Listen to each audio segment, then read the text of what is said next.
to the March Smoke Free for Me Action Period call.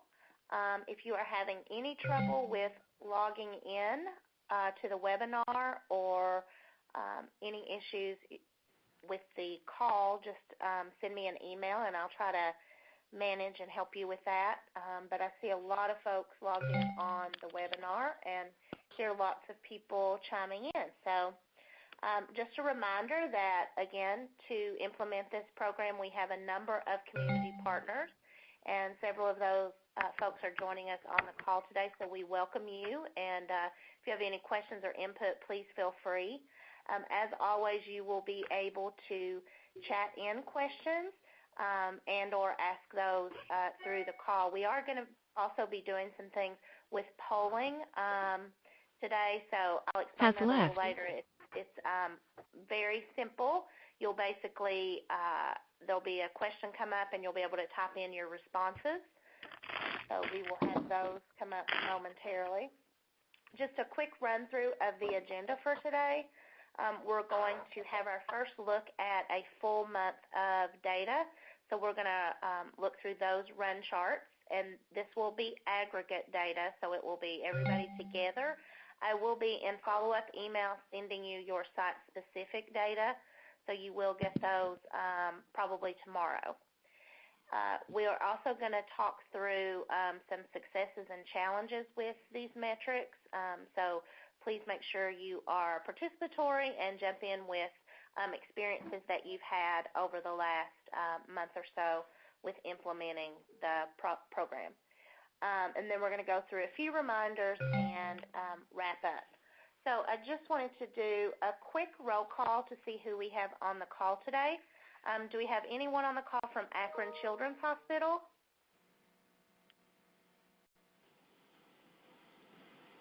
And if you'll give me just a moment, I just saw someone else email about a problem with the code. So let me quickly... Yeah, the code is wrong on the transposed. Two numbers email. are transposed. Yeah. Yeah, it should be 997138. Yeah. Okay. All right, so no one from Akron Children's today. Do we have anyone from Cornerstone? I believe I saw earlier Dr. Gallagher from Middletown. Dr. Gallagher, are you on the line? I see that you're logged into the webinar, so if you're not on mute, I'll just send you a message through the webinar on how to get logged in. Dr. Hornick, I think I heard you from Cleveland Clinic. Yes, I'm here. Great, thanks for joining us. Do we have anyone from Cleveland Clinic, Maine? Anyone from Cleveland Clinic, Medina? Anyone from Cleveland Clinic, Stephanie Tubbs-Jones? Hi, this is Dr. Bryant with Ohio Pediatrics. Oh, great, Dr. Bryant. Thank you for joining us. I heard Tony on the line from Pediatric and Adolescent Practitioners. The birthday's here also now. Okay, great. Thank you both for joining us. I think I saw Kamisha Carroll from Eastgate was on the webinar. Yes, ma'am. Great. Thank you for joining us. Fairfield Primary Care, I know Dr. Hardy is on vacation. I don't think we have anyone from there on the line. Group Health Anderson, do we have anyone joining us? Denise Horick, I just logged in. So. All right, thank you. Yeah, I had a little typo in the code, so appreciate you emailing me. Okay. And then we have Dr. Bryant from Ohio Pediatrics. Yes. Thank you for joining us. I think I see Dr. Lazaron is on from the Christ Hospital. Yeah, I'm here. There should be 5 more joining us, including our pharmacists today, but they're all still tied up in patient care, so they'll be trickling in over the next 10 minutes. Okay, great. Thank you. Do we have anyone from University Hospitals Medina? Yes, Lisa Bergeron for Dr. Karen Hummel. Oh, yes, that's right. Dr. Hummel emailed me as well. Thank you for joining us today. Thank you. And then Dr. Hammond, did you get logged back on, and is your sound better? Yes, I'm all good and working now. Okay, awesome. Well, great. Thanks, everybody, for joining us. And with that, we're going to get started with our monthly run chart review. Just keep in mind this is data from February 8th, 2018 through March 7th of 2018. And a few of you have emailed me about you didn't get some data submitted. So if you didn't make the cutoff, when you submit that data, it will go in. It's just we won't be seeing it on these run charts. So just keep that in mind. And Sam, if you want to take over, I will let you take the helm. All right, thanks. And then when we get to poll questions, I'll pass it back to you because I have not done those before. So I'll leave those in your hands. All right, good afternoon, everyone. Thanks for joining our March Action Period call. The purpose for today's call is really to kind of have some peer dialogue about what's working, what's not working, chatting about some of the measures, and then we have some questions towards the end of the data as well as in the midst of data, trying to probe and see how everything's going for you guys. So there'll be an option with poll questions to chime in and let us know how things are going, and we'll have some time to read those out, maybe get some conversation going around that, and then at the end of the data as well.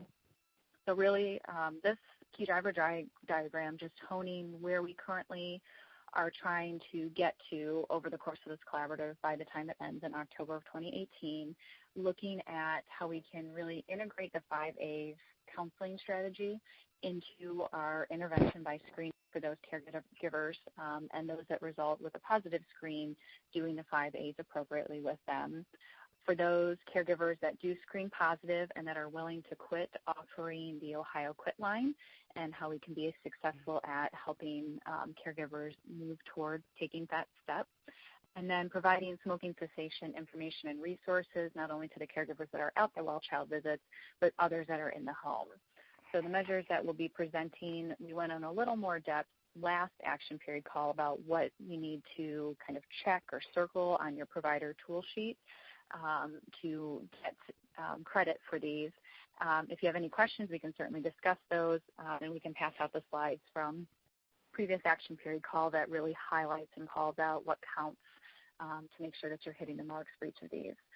We have a new kind of data point here on this slide with smoking exposure, and this just really looks at the percent of smokers among all the screening tools that we had submitted, and it breaks it down by everyone that's screened positive, and that's in the blue line with the, I think it's a diamond, and then for the people that comprise that household smoking, the caregivers are actually coming into the well child visit are the dark blue with the square, and then others with in the household that are not necessarily at the well child visit is represented by that green line with the triangle.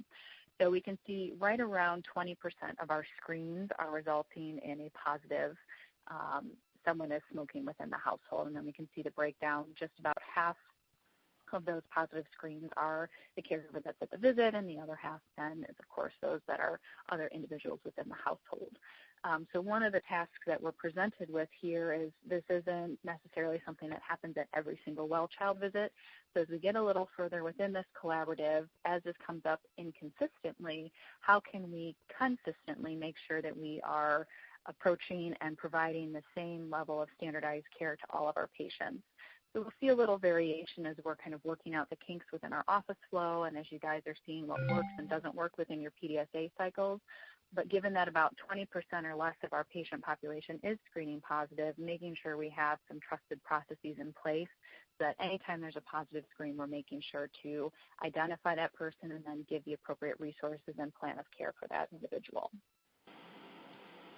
So back to the measures that we saw last action period call, measure 1 is looking at how well are we actually getting the screening tool into place. The number of times that the screening tool is given out based on the number of well child visits that you have reported occurring during the specified time frame. So we can see our sample size here has nearly gone up by 5 times the amount. So we have a little more representative data about what's happening within the course of your well child care, and that you are probably about 85% of the time getting that screening tool out to all the well child visits under 1 year of age. So we're moving up towards that goal of 90% and making good progress.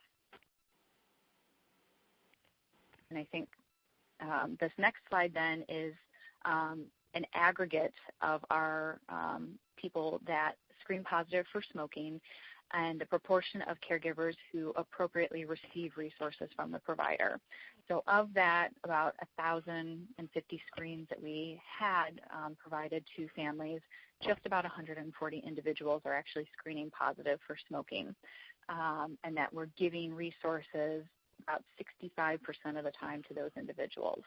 So I think this may be a little more representative about what's happening since we've reached out more to our population, the sample size is bigger, and then we can see in the coming month or two how well we're doing and then what areas we have for improvement.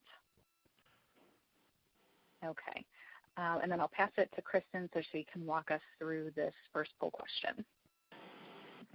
So the first poll question is just really related to the number of well visits that you're seeing. One thing, if you remember, that we did in the pre-work survey was just asked you to give us an estimate of how many well visits you see in a month period of time. And so now we're starting to see, every month a report of a number, that denominator number.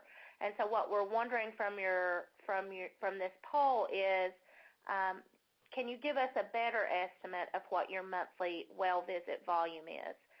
We noticed from the data from this month that we had some practice that was telling us they likely had 150, but then we only were seeing a denominator number of 66. So we were wondering if that was just an error in reporting early on, or if something has changed. So that's really what this poll question was for. You're welcome to speak to that verbally, or answer the poll question, or send me a follow-up email regarding that. We just want to make sure that we're seeing the appropriate number monthly, and then also that we're appropriately estimating the number of tools that you're going to need per month.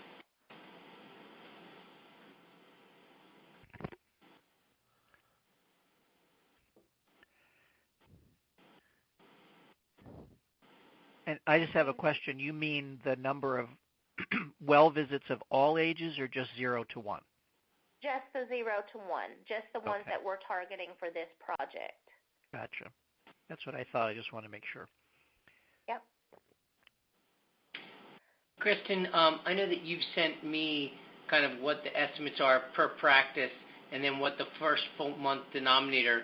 Maybe we could show that or send it so people can get an idea of what it looks like. Yep.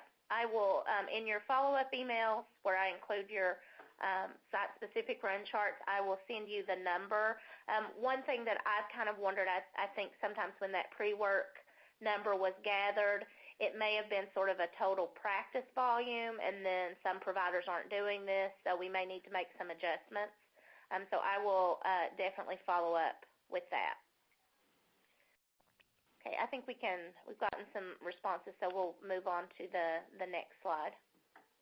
Okay. So then the following two run charts are a breakdown of that aggregate measure 1 or measure 2. So this one looks specifically at the percent of caregivers who appropriately receive resources from the provider that they're going to give for other smokers that are in the home. So that's looking at that proportion of other smoking individuals that were identified on the screening tool, of which we have about 100. And then very similar to what we saw in that aggregate measure, because of course this is making up a larger proportion of the people that had screened positive for smoking, about 65% of individuals are receiving resources when they screen positive for someone else smoking within the home. and then slightly higher for those individuals that are at the well child visit themselves who screen positive for smoking. About 66 individuals are included in that number, and about 72-73% of the time we are giving appropriate resources to those individuals that screen positive for smoking. With those two run charts about getting resources out to individuals that screen positive for smoking, with this poll question, what process are you using to get those resources into the caregiver's hands when they do screen positive, either for themselves or for some other individual in their household? And this can be successes that you've had or barriers that you're facing, and then we can have a little conversation about this to see how we can work towards that 90% goal, and even higher number of individuals at well child visits getting resources in hand when appropriate. I'll give you just a couple minutes.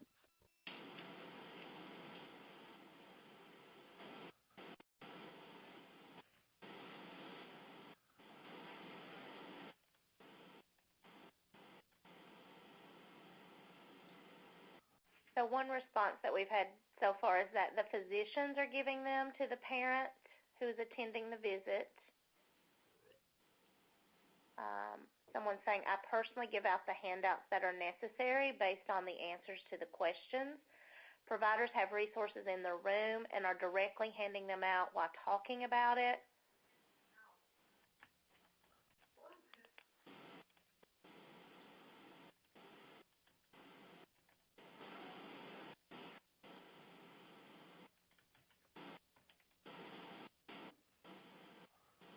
Dr. Hummel herself hands out the resources.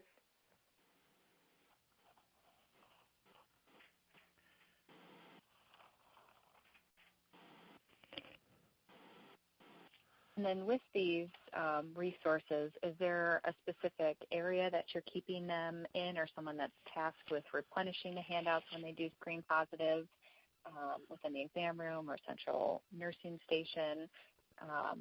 Any kind of tips that help make sure that those are always kind of ready and at the forefront of your mind when someone does screen positive?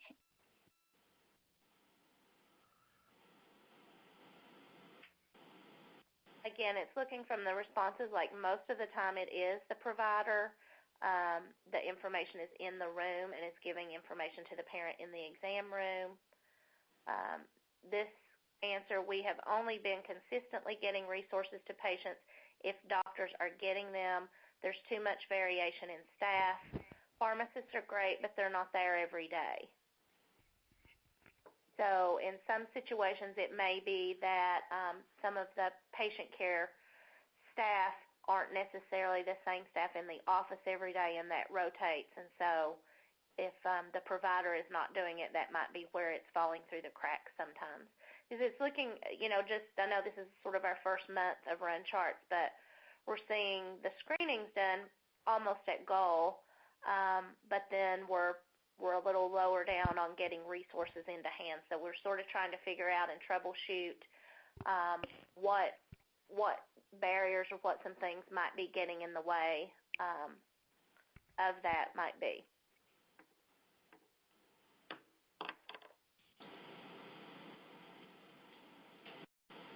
And then do I advance, or do you move that, Kristen? You can okay, advance whenever you're ready. Okay.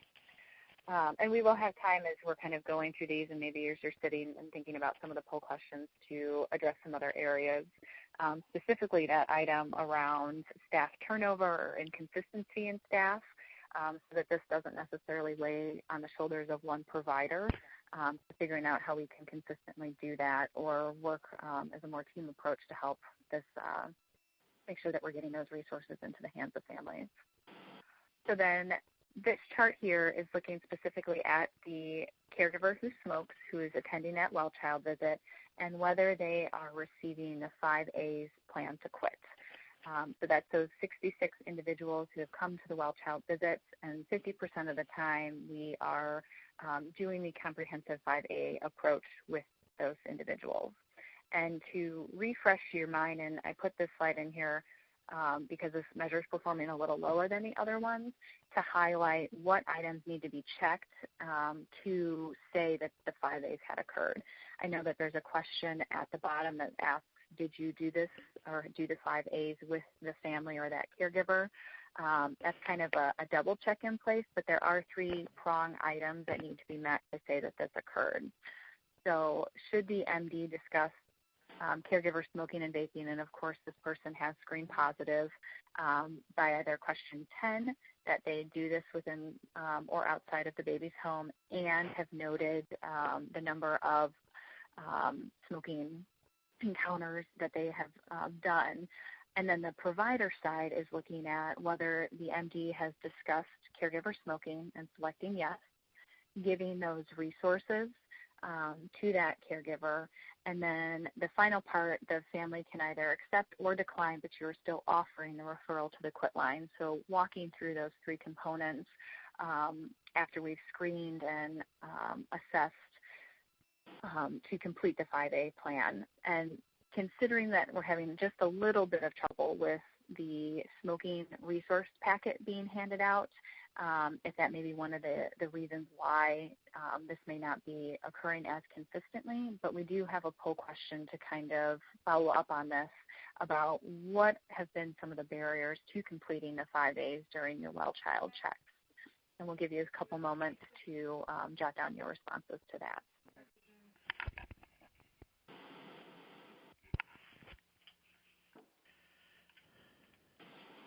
And if you're more comfortable speaking, you can feel free to speak as well if you do not want to type into the poll.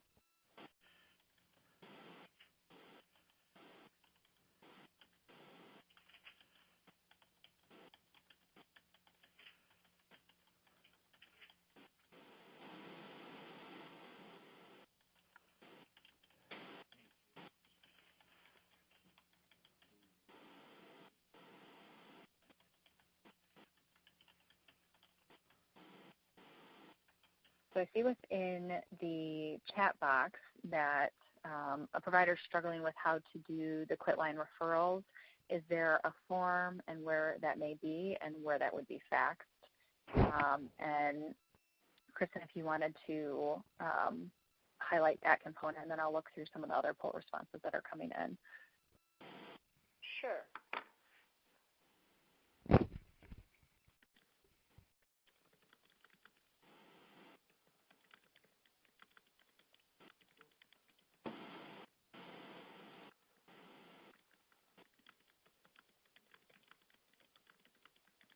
So time is a barrier for some.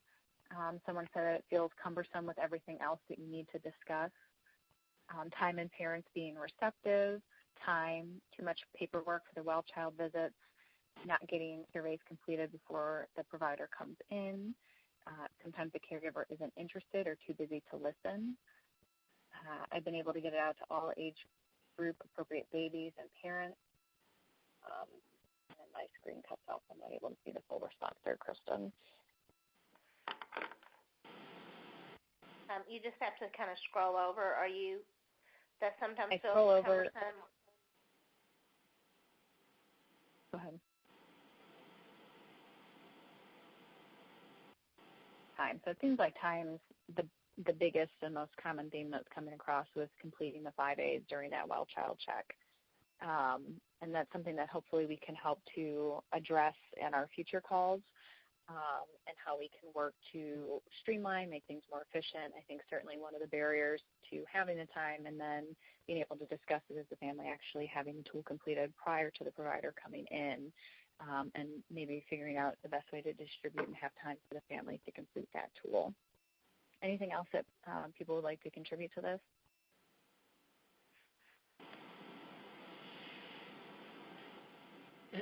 Sam, this is Mike. I'm just curious. The 5As, the thing that we're looking at is the check that the 5As were done on the tool, correct? That's correct. And so it seems to me that if the screen is put into place and there's discussion, that's the majority of the 5As. So I'm just curious from the group, is it just that it's not being checked? Is it that we're not people aren't sure what it means that the 5As were completed?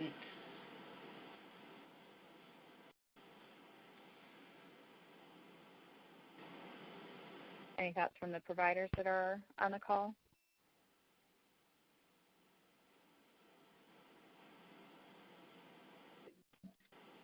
Hi, this is the group from Christ.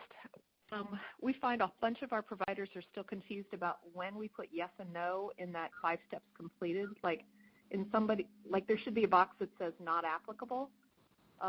Okay. Somebody who hasn't required to go through all of the steps, who's like a non-smoker. So I think there's a real variety in the yeses and nos that are put in there. It's like, yes, I got all the way through the process and there was nothing to do, versus, yes, I got all the way through referring them to the quit line. And I think the form's just confusing. Mm-hmm. And you're talking about that last question, did you do the 5As with this patient? Yeah, that's what we're talking about. Mm-hmm. Okay. So with that one question, that question alone is not what's factored into this measure. It's looking at this line that's currently on the screen, so kind of walking you through for those individuals that it is applicable to. Did you discuss the caregiver smoking and have those prompts as a dialogue with the caregiver? Were those smoking resources provided? And then whether or not they are willing, at least offering the referral to the quit line. And then you can, of course, make note in that final question and note not applicable, but that question alone is not going to weigh or bring down whether or not you have done the 5As. It was simply kind of a check for you as a provider, and it sounds like it's confusing in the entirety of the process to know, did I do this process with this family? You know, if one more no to check, so can they take it off? Sorry. I think Dr. Lazaron, you spoke and said something, and then there's another individual. If you want to go first. Okay, sorry about that. No, it's good. Yes, is there a way to just be able to take that box out then? So if it's just something for us to like click, there's already enough boxes to fill out on the survey, and that's, if it's not capturing a data point, it seems to be busy work. It would be nice just to be able to ignore a box in here. Okay. I'm just writing note of that. So, I mean, it was one of the goals of the program was that the 5As are completed at each visit. So maybe we just need to spell out a little bit of what it means to click yes or no on the box and get it to everyone. That's my question. I'm Dr. DeVerte. If you say no on the declined being referred to the hotline, then you haven't done the 5As. Is that correct? That counts towards it. So you have offered the referral to the quit line and have tried to arrange for them. You can't force them to do it. So we didn't want to ding you for a family that says, no, I'm not ready to do this. You've at least taken the step to offer, so that counts towards you doing part of the 5As with that individual. How about Sam and Kristen? Kristen and I can kind of look at this and then at least come up with a way to make this a little bit easier to follow so that we can get that number closer to where our expectation is. Yes, we can do that. Okay, let me advance past that poll.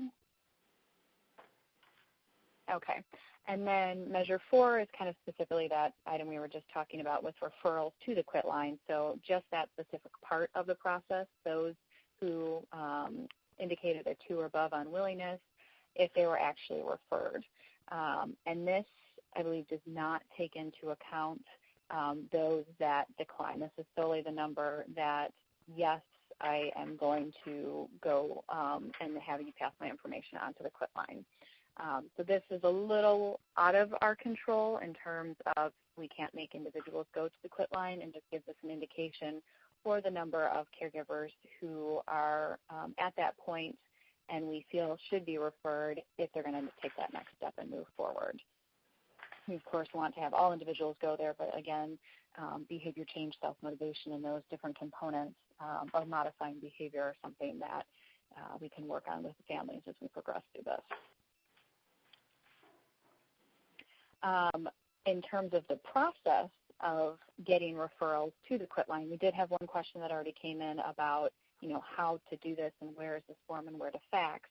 Are there any other challenges that you are facing when you are having this conversation with families? They've screened positive, you've gone through and given them some information, potentially discussed handouts and resources with them, and then come to the step where you're going to talk about the quit line and filling out that referral form. What kind of challenges have you faced, or if you've had successes in it, what's worked for you guys? This is Tiffany Hesse from Locus Pediatrics. Mm-hmm. For us, one of our biggest challenges has still been our languages, and I have had parents that I've had conversations with as far as getting to the point where they do feel that they're ready for a referral, but we've actually called the quit line, and they only offer, I think, 4 other languages. And as far as this project, I don't have any solutions, and I don't know if you guys do with our patient population, but there's been an issue with even giving resources out. These families don't read English, and they don't speak English, so that's been one of, I think, our biggest challenges. That's good. Thank you for passing that on. And I don't know, Kristen or ODH, if we have any other information or helpful tips that we could do to help those families where language is a barrier. Hi, this is Rhonda from, go ahead. Oh, no, go ahead, Rhonda. It's fine. Okay. No, I was just going to say this is Rhonda from ODH. I'll check with our folks here who run the quit line and just see what might be available. So if maybe you could send information to me or to Kristen and she can forward it to me on which languages you need resources for. Sure. And then I can do a follow-up that way. Okay, that would be great. Sure.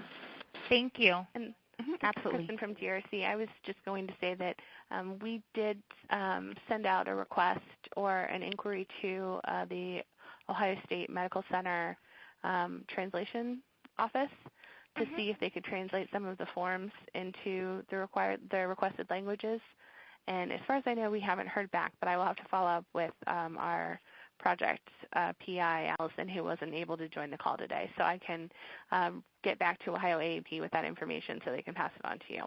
Okay, thank you. Yes, and so Tiffany, if you want to send me, Kristen Fluitt, just email me those languages. I will make sure that those get forwarded on to Rhonda and Kristen Howard. Okay, I can do that. Great. And then a couple other comments that we had from this poll. I've had 2 successes, which I feel is pretty good. Some parents tell me that they have actually accessed the quit line in the past, so they don't want to try again. And then we've gotten another response. Some smokers get frustrated or angry when I suggest a referral to the quit line. They are ready to think about quitting, but don't want to commit with a referral.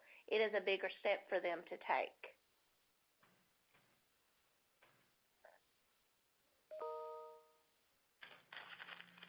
And then I see, Dr. Lazaron, you had your hand raised. Is there anything that you wanted to contribute? Hi, this is Sarah from the Christ Hospital. I work with Dr. Lazaron. So this wouldn't necessarily apply to strictly pediatric practices, but we had something that worked really well for us as a family practice. Seeing a patient that did not have a primary care provider, the parent didn't. I was able to suggest that we could see her in our office and scheduled follow-up along with the child. He was at a 6-month visit, planned to see her and the baby at 9 months to follow up on her smoking as well, and it worked out really well.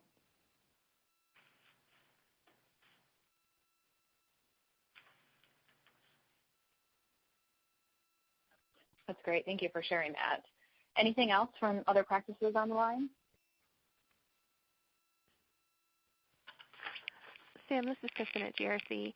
I would just say I know that we're asking practices to send information a lot of different places, but just be aware of not including the quitline referrals with your data submissions, because we have received a few of them like in the data packets. and I've forwarded them on to the quit line, but we just want to make sure that patient information isn't shared by mistake with people who shouldn't see it. Thank you for that reminder, yes. Okay. One other comment I just wanted to add from this poll, the last comment we got, there are some parents who do not stay long enough to complete the conversation, and there are some caregivers who want to think about it but not sign up for it at that moment. That's good. At least the seeds are getting planted for some of those individuals, and then given the frequency of well child visits, hopefully that's something that you can rein them in or have a conversation about at the next well child visit should they come and attend that. Okay. Move forward. So the final measure here is moving away from the smoking component of this and looking specifically at our safe sleep resource provision and the number of caregivers who appropriately receive safe sleep resources. So we had a population of almost 300 individuals who screened and had some sort of unsafe sleep behavior, and we moved from about 25% to 52, 53% of the time of giving those individuals the appropriate safe sleep resources. So we're making good headway on this specific measure, giving us a little fewer moving parts and pieces for this and making more safe sleep environments. And hopefully we can translate some of the resource provision lessons that you've learned here over to the smoking cessation, how we can do that consistently as well. So this slide is to give practices a time to report out on some things that are going well, discuss the PDSA cycles that you've trialed. Most of you have submitted a number of PDSA cycles or completed your first one at least, and then several of you have done at least two. And then looking at the components of your office flow and some things that hopefully you're starting to have in place, from consistently distributing the screening tool, how you can make sure that families are completing it, maybe how you're collecting and grading, getting those resources and referrals made, and so on through the section of data. If there's anything that practices would like to comment on in terms of their office flow or successes or trials that they've had with their PDSA cycles, we wanted to open the floor so you could share those lessons with other individuals on the call.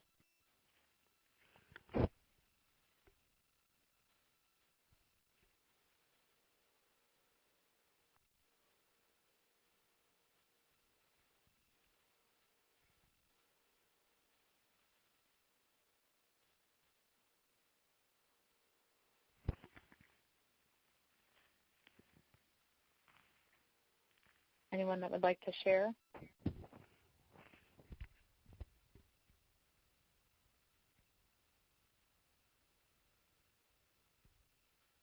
Okay, my nurse is a little scared of sharing, but she's let me share this with you. Leah Cordekamp, who's the nurse in our office, who's been part of this team, when we identified which kids need the survey that day, she actually goes and hands a copy of the survey to each of the medical assistants who's going to be rooming the patient that day. So as part of like their morning report, they actually have their surveys in hand, knowing that they'll be doing it later in the day. So, and that's been probably the biggest way we've gotten them into the appropriate hands. So, but it's been a lot of individual work on her part, so we appreciate her. Yeah, that's great. Good job there. It's helpful for IDing and flagging those individuals within the first year of life and when to give out those handouts and screening tools. Anyone have any successes or strategies for how to handle the infrequently positive screens that you're coming across? Again, we have about 20% of individuals screen positive for smoking. How are you embedding this within your clinical flow?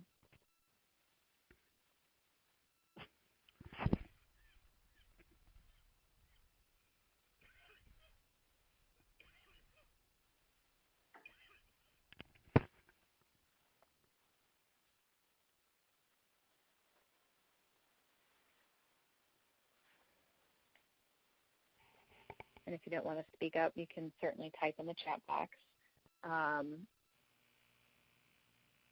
Dr. Fennick from Ohio Peds.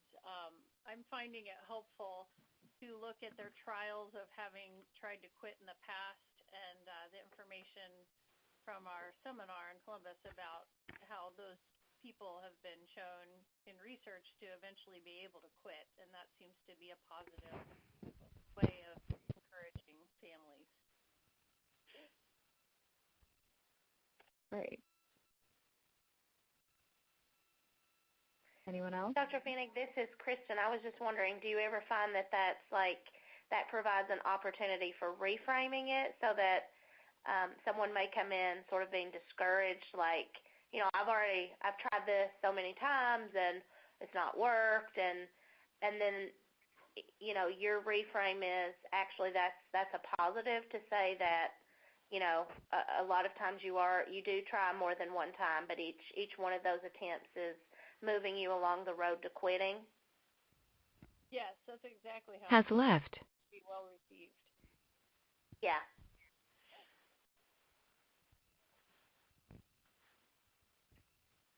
Great. Well, if you guys think of anything else, feel free to pass on successes or challenges that you're having to Kristen or myself, and we're happy to set aside some time to chat with you about that or pass it on to the group to see what other people that are in this collaborative have tried or what's worked for them as well, and kind of keep that collaborative environment working.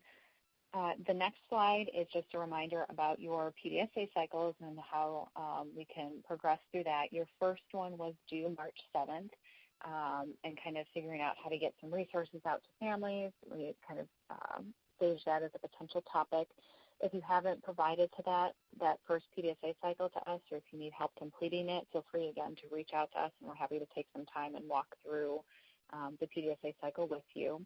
Your next one is due in the middle of April, on April 18th, and it's about looking at how we can make referrals to the Ohio Quit Line, be it a part of the process, how to handle those families that may be refusing and approaching it at the next well-child visit.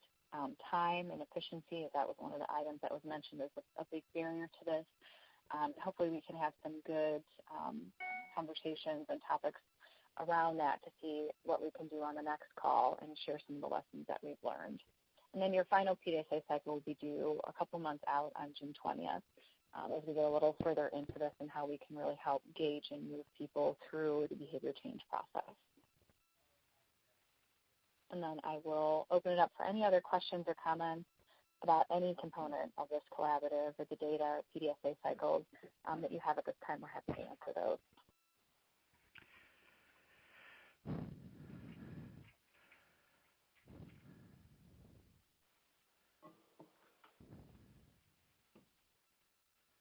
And Kristen, I'll pass it over to you whenever you're ready to move to the next slide. Sure. So we just wanted to go through a few just general reminders. One is the sleep screen. Dr. Hornick, did you have your hand raised? I just was going to write a comment. That's all in the to chat, but so right ahead. I'll take care of that. Okay, thank you. So with the sleep screen question, again, we just wanted to give you the reminder that if a family, when they're completing this, fills it out, indicates that it's a positive screen for unsafe sleep practices, and in the conversation with them, you realize, they really are practicing safe sleep. They are putting the baby down in the appropriate sleep environment, but the baby's rolling over on their own. That's actually a negative screen. So just keep that in mind. As long as the parent or caregiver is putting the baby in a safe sleep environment, that's what you're looking for there. If it is a positive screen, though, and then through conversations, the family is practicing unsafe sleep habits, you want to make sure that you indicate you did have that discussion and that you always provide that safe sleep resource. We are going to take a look at the wording on this question and figure out, because it seems like it has been a bit confusing, so we may be able to ask this in a way that's less confusing for folks. Did anyone have any other questions or comments about the safe sleep question? or how to make sure that you're indicating appropriately that you've engaged in the advising and assisting with that. I have a question. One question about the safe sleep. Some of the questions don't apply when the children get older. So, for example, even though they may put the child down when they're 9 months on their back, they in other words, things change as the child gets a little bit older. So right. I think that creates some of the confusion. Yes, right. So that's a good point. According to the AAP guidelines, a child that's 1 year of age or younger should be placed in a crib on their back with nothing else in the crib. So that's kind of where that's based off of. And so really it's just if the family does those things, then it's fine. If they don't do one of those things, you should have a discussion about it. And if you say, hey, do you put your child down? And they say, well, he rolls over all the time. But if you're putting them down in the appropriate way, that's all that matters. Okay. Thank you.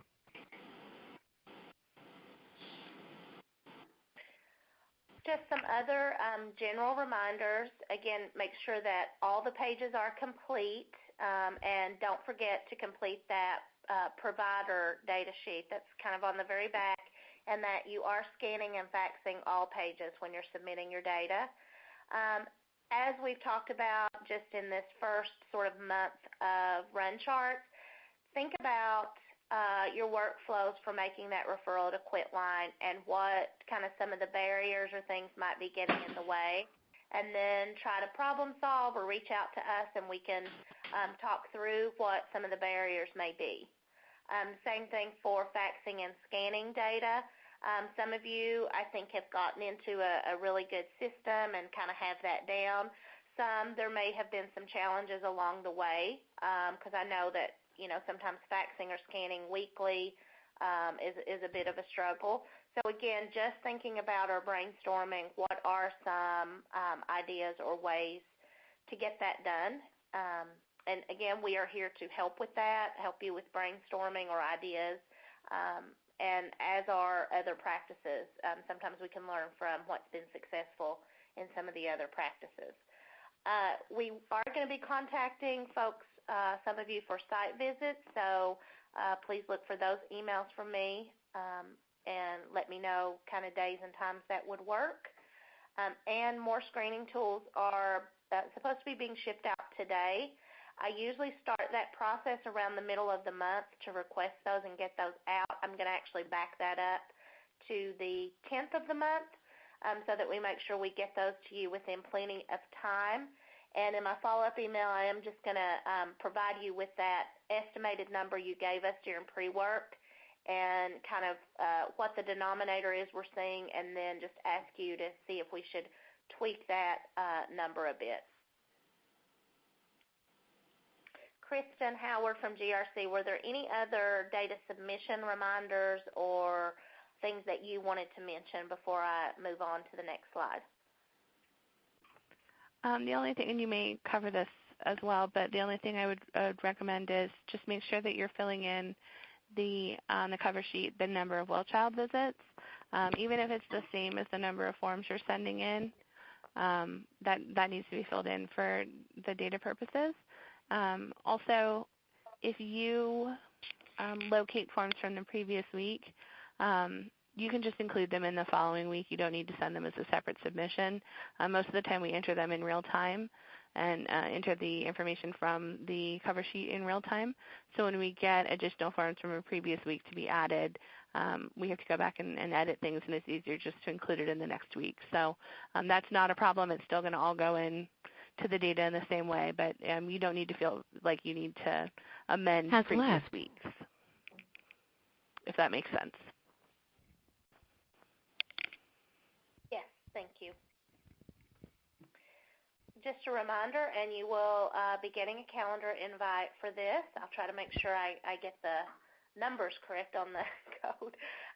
Just mark your calendars. Our next action period call will be April 24th. And Dr. Mojave Gittens, who most of you met at the learning session, will be presenting on smoking cessation in the pediatric setting, what the literature says. And then, of course, we'll also be reviewing your monthly run charts. I'll also try to make sure I get out sort of a reminder to you for the deadline for data submission, just as a reminder to say, if you haven't gotten your data in, try to get it in so that it'll be included in that aggregate report for our next action period call. And then I just had kind of are there any other questions, thoughts that have come up, or things that you need, or things that we can do to help support you in doing this work?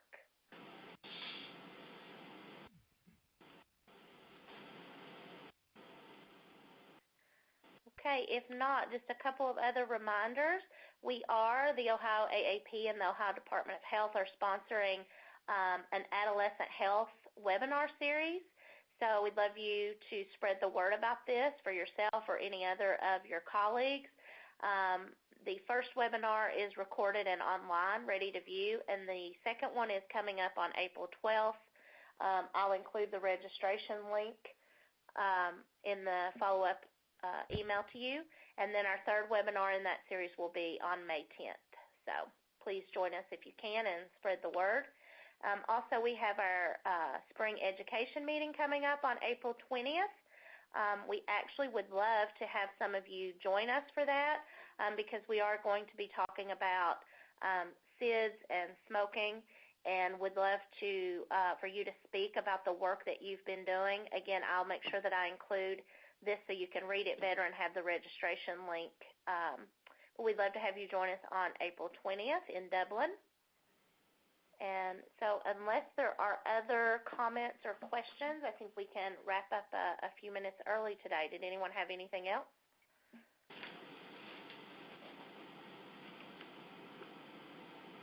Has left. Okay, well, thank you all very much for joining us today Has and left. for your continued work on this project. Has left. Has left. If there's anything we can do or anything that you need. And have a great Has left. Thank you. Thank you. Has left. Thank you. Has left. Has left. Has left.